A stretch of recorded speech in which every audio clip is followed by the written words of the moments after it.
attaques par les armes chimiques, bien sûr, et nous avons appelé à ouvrir une enquête pour déterminer les coupables et appliquer la légalité internationale.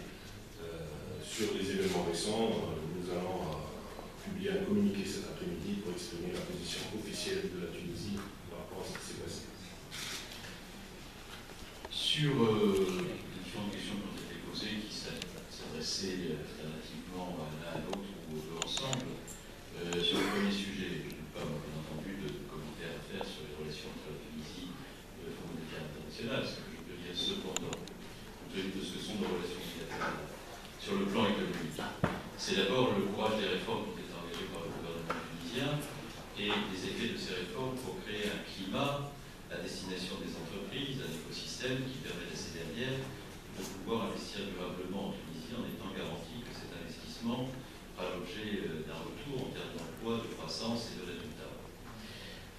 Ces réformes sont très importantes. Vous venez de passer au Parlement un ensemble de dispositions destinées à améliorer considérablement le climat économique, les conditions d'investissement, les conditions d'accueil des entreprises. Il y a un effort très significatif de la Tunisie pour renforcer son attractivité.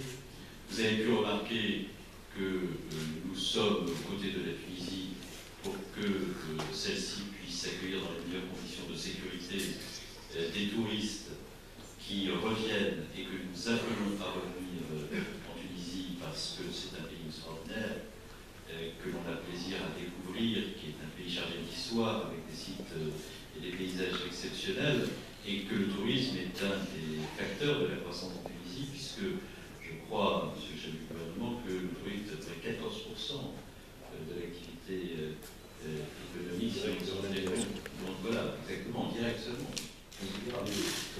Donc voilà, nous disons au gouvernement tunisien que les réformes qui ont été engagées sont significatives, qu'elles contribuent au retour d'un climat et de la croissance, que nos industriels et entreprises qui sont là ont confiance, et cette confiance, je veux quand même l'affirmer devant vous, parce qu'elle est un élément consubstantiel à la relation bilatérale entre nos deux pays.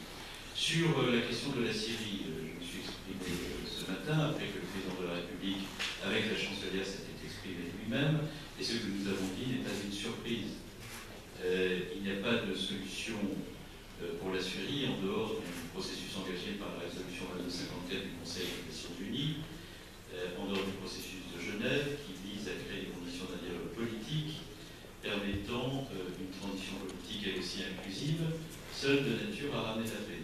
C'est le premier point.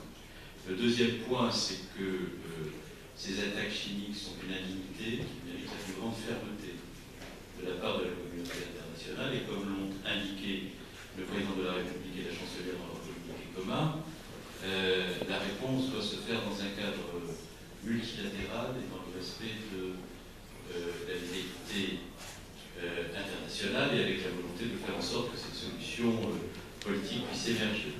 Enfin, ce que nous avons engagé et fait depuis 2013, qui reposait sur la logique que je viens d'indiquer, se révèle à l'aune des événements récents comme parfaitement justifié au regard du contexte et du jeu des acteurs. Et que ces événements montrent la lucidité du regard qui a été porté par une grande partie de la communauté nationale et par notre pays concernant la situation en Syrie, qui doit nous conduire à continuer à faire pression sur un certain nombre de partenaires de la Syrie comme la Russie et l'Iran pour que les principes de droit international que je viens de rappeler, qui sont seuls de nature à permettre une solution politique, puissent prévaloir. Voilà quelle est la position de la France. Sur la question de la déradicalisation, nous avons nous-mêmes conduit des expériences. C'est un sujet que nous devons traiter là aussi, chacun dans nos responsabilités et ensemble, puisque un certain nombre de nos ressortissants sont partis sur le théâtre des opérations terroristes en Irak, en Syrie, qu'ils reviennent, et que nous avons, lorsqu'ils reviennent, ou avant même qu'ils ne partent, ceux qui sont tentés de partir, à les traiter pour éviter que ce processus de radicalisation ne conduise à des crimes terroristes. Comment le faire?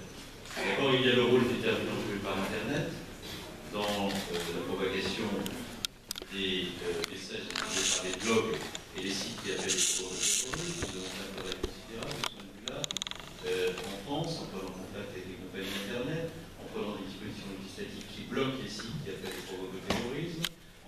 développer à travers Internet ce que l'on appelle un contre-discours. Et le site que nous avons mis en place, Stop Djihadisme, parmi d'autres initiatives, contribue. Il y a la relation avec les représentants de l'islam qui, en France, ont permis de renouer une relation et de faire des musulmans eux-mêmes, qui sont souvent les premières victimes des attentats, des ambassadeurs de la paix et de la tolérance. C'est un élément important que d'essayer de promouvoir ce discours porté par les musulmans eux-mêmes. Il y a des échanges entre la société civile, c'est au cœur de ce que nous avons signé, pour faire en sorte que les Tunisiens et les Français se parlent et promeuvent ensemble les valeurs que nous avons en partage. Et puis, il y a tout ce que l'on peut faire par la mobilisation des collectivités locales, de l'État, de la justice, pour accompagner au plus près les familles dont les membres sont engagés dans des actions soumises à la propagande des islamistes, de manière à pouvoir, par un ensemble de concours qui peuvent prendre des formes diverses, les accompagner individuellement vers des processus de vérification. Voilà ce que la Convention contient. C'est donc un projet de long terme, riche d'opportunités et là aussi de coopération entre nous. Merci beaucoup.